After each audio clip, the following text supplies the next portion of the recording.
Here we are up behind, well, there's the Airstream. So out behind the Llama Gate. Got this cleared out really nice. Looks really good in here. But mainly, well, right now we're working on getting these dead fir trees. There's a bunch over there. We want to get these down. Clear this out. This would be nice for fire prevention.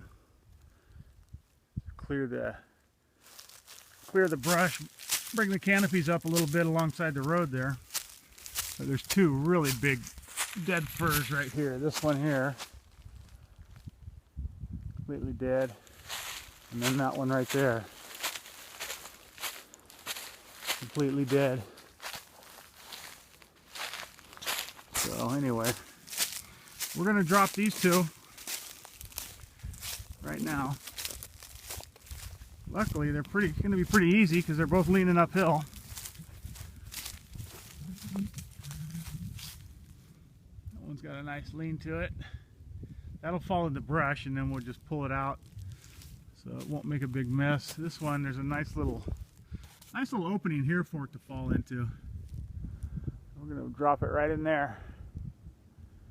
It's a big tree, but not doing us any good. Fire hazard. Anyway, just wanted to show you that. We're going to drop these two trees right now.